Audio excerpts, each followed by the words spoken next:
A situação de tensão lá na Europa continua. A eclosão do conflito armado entre Israel e Hamas fez crescer bastante a apreensão sobre a Europa. Com a escalada da guerra, várias cidades registraram um reforço do policiamento, fechamento de aeroportos e também a evacuação de locais turísticos diante do alerta elevado para o risco de violência. Algumas manifestações pró-Palestina vêm tomando as ruas de centros urbanos com a repressão policial e detenções em massa, sobretudo onde há maior concentração de comunidades árabes. Cartões postais europeus que atraem turistas, como por exemplo o Vaticano, tiveram a segurança reforçada, enquanto o Museu do Louvre, em Paris, e o Palácio de Versalhes foram esvaziados mais de uma vez desde o início dessa história. Em um só dia, 7 aeroportos foram temporariamente fechados lá na França. A gente traz para discussão aqui, deixa eu passar a palavra para a nossa lady aqui first, minha querida amiga Raquel Galinatti. Bem-vinda, Raquelzinha. Tudo bem, meu amor?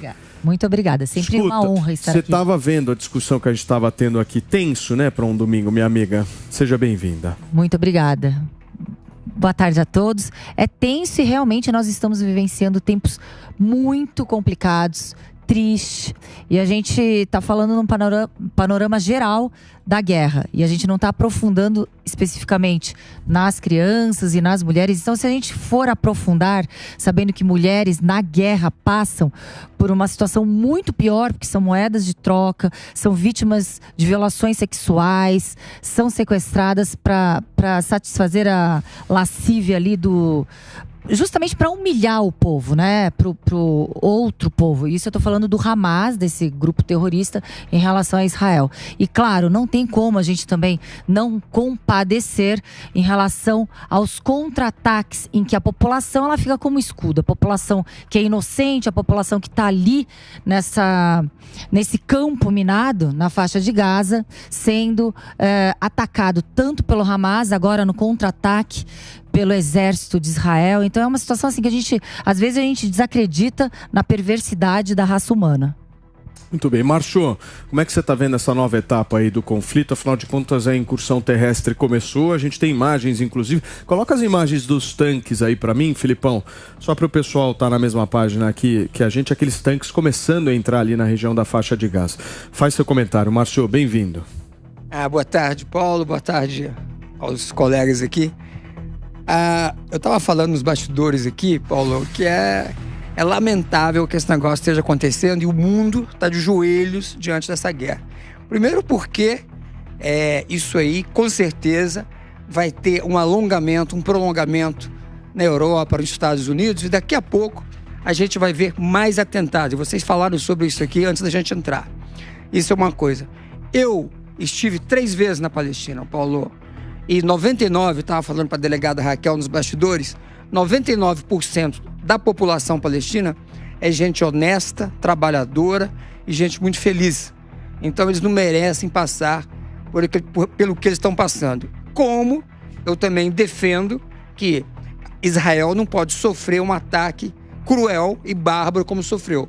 Agora, o fato é, nós temos, e já foi falado aqui também, uma ONU que não ajuda nada, muito ao contrário, atrapalha. Tem gente lá na faixa de Gaza, mas é uma piada, você sabe, para a ONU é uma piada. E eu acho o seguinte, enquanto os americanos, que são os verdadeiros donos da ONU, não resolverem dar uma palavra assim, com maior ênfase aos israelenses e pedir paz, vou dizer uma coisa para você, eu receio que o mundo só vai se sensibilizar com essa guerra quando tiver 20 mil mortos, 30 mil mortos, ou então as explosões, os atentados terroristas covardes começarem ou recomeçarem a acontecer em território europeu e americano.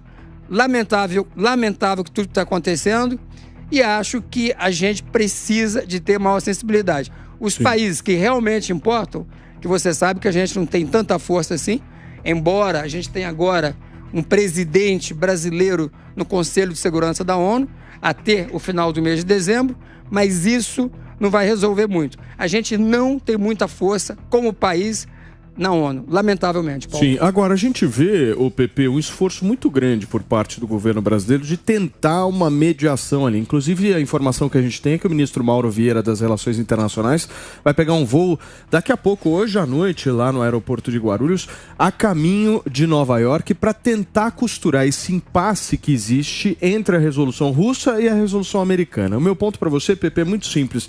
Ele vai conseguir algum resultado prático? Essa é uma boa pergunta, Paulinho.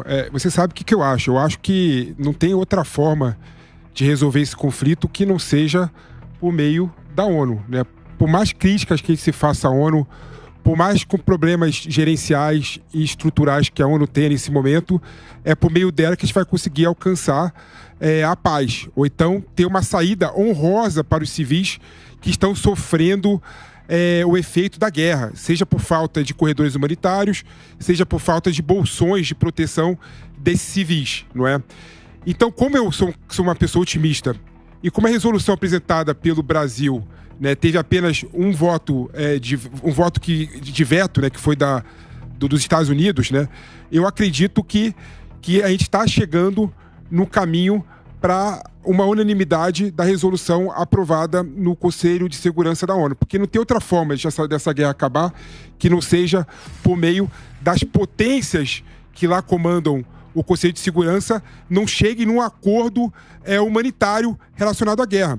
E a gente vê que a guerra está escalando, a gente vê que tem a regionalização do conflito, né, no norte de Israel, no Líbano, o Hezbollah tem intensificado os ataques. Na Síria, as bases militares da Síria, do Irã, estão tendo mais movimentação. O Iêmen tem lançado mísseis para Israel. O Iêmen para Israel são 2.000 quilômetros. E tem lançado mísseis constantemente para Israel. Ou seja, há um escalonamento e uma tendência de tensionamento cada vez maior. Então tem um risco grande de chegar à Terceira Guerra Mundial. Então o mundo sabe disso. Não dá para você virar as costas para essa realidade. Então, essa realidade tem que ser discutida, tem que ser definida no Conselho de Segurança da ONU. Então, eu entendo, pode ser que não seja agora, Paulinho, pode ser que demore mais um mês e meio, mas a solução prática do fim dessa guerra, de fato, vai ter que sair do Conselho de Segurança da ONU. Olha só.